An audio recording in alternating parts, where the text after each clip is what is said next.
donation tí àwa muslim bá rọ́wọ́ mú níbi kàtẹ́pá jẹ́ 90% christian wa jẹ́ 10% lápòjú yìí sẹ́pà ti rọ́wọ́ mú báwọn islamic law láàmà fi dárí gbogbo ìlú yẹn. ọgbọ́n lẹ́nu Mufti wò fún rẹ̀ ní tó sọ nípa bọ́n ti fẹ́ kó gbogbo ilẹ̀ Yorùbá lọ sóko sẹ̀ríà kóòtù sẹ̀ríà lọ ẹjẹ́ àjọgbọ́. àwọn ọmọ haúsá wọn bẹ lọ́dọ̀ wọn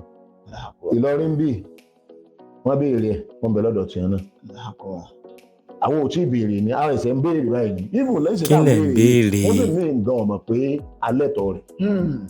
àwọn ẹmẹ́yẹ mùsùlùmí wọn ọmọ túmọ̀ rẹ̀ gbogbo àwọn tí ń dapò àwọn ọmọ túmọ̀ ẹnu àwọn tó mọ̀ túmọ̀ rẹ̀ wọ́n kéré gan-an wọ́n wá ń lo àwọn tí ọmọ túmọ̀ rẹ̀ àwọn tó mọ̀ túmọ̀ rẹ̀ àwọn láwọn tó yẹ pé wọn ò fẹ́ kí Islam gbérí wọ́n mọ̀ tó mọ̀ sẹ̀rí àkọ́tù àwọn tó fẹ́ takò gẹ́gẹ́gẹ́gẹ́ àwọn gan ò sọ̀rọ̀ jù bẹ́ẹ̀ tí wọ́n ń wá gbogbo ọ̀nà pé kí sẹ̀rí àyẹn kọ́mọ̀ sí kíni kọ́mọ̀ gbèrí kí ló dé Islam gan tó ń gbérí gan ó ń bí wọn nú bí àwọn mùsùlùmí àti ẹ̀pọ̀ tó bá ṣe pọ̀ tó yìí ẹgbẹ́ ìsìn ó ń bí wọn nú ẹni tí Islam ń bínú ní má bínú sẹ̀ríà àwọn yẹn dẹ̀ gbọ́n wọ́n mọ̀ ọ̀rọ̀ sọ wọ́n mọ̀ gbà tí yẹn máa ń sọ wọ́n mọ̀ nǹkan plan elite ni wọ́n ẹgbẹ́ ìsìn àgàgà ní takò sẹ̀ríà ṣé wàá ráwọn tẹ́lẹ̀ tí wọ́n ń yọjú yìí kódà tí gómìnà kan tẹ́ bá gbọ́ pé gómìnà kan takò ń gbọ́ ọmọ tó máa sẹ̀ríà tó bá mọ̀ ìwọ́n mọ̀ pé kò ní ìdíkò wọn takò ó yẹ kí gómìnà yẹn kọ́kọ́ kàn sí àwọn lọ́ọ̀yà rẹ̀ pé ẹ̀dọ́ sẹ̀ríà táwọn mú sí ń béèrè kí ni túmọ̀ rẹ̀ náà tí wọ́n bá fún wọn kí ni wọ́n máa ṣẹlẹ̀ kò sí gẹ́rígẹ́rí ńbẹ̀ kò sí gọ́wọ́gọ́wọ́ ńbẹ̀ gbogbo tí mẹ́rin ojú pé nǹkan tó bá ṣẹlẹ̀ láàrin ara wa Islamic personal law nǹkan tó bá ṣẹlẹ̀ láàrin ara wa tí ọ̀kan tó ṣẹlẹ̀ láàrin mùsùlùmí ni kọ̀ọ̀kan tẹ̀wé yóò lè ta àwọn wí sẹ́ni bí wọ́n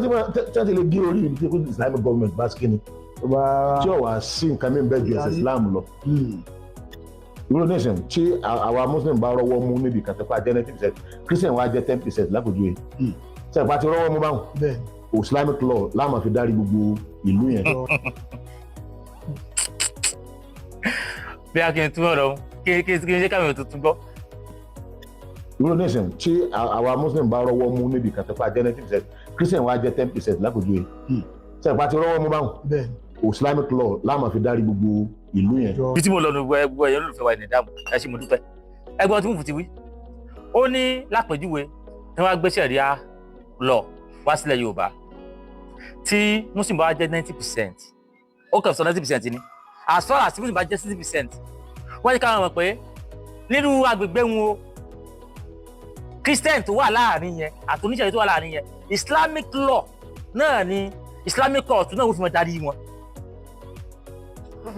ṣé tí mo sọ yẹn adúlọ̀ tó sọ yẹn àwọn èèyàn kẹ́gbọ́n ọ̀rọ̀ lágbọ́nù wọn ò tiẹ̀ ṣàkíyèsí tó gbé dání gángan ó ní tí muslim bá jẹ́ 90% tí christian bá jẹ́ 10% ó ní islamic law làwọn fi mọ̀ darí wọn àyàfi ìgbà tí christian bá tó wá wò pé àwọn náà ti gbọ́ pé àwọn náà fẹ́ gbé lọ́ọ̀ tiwọn wá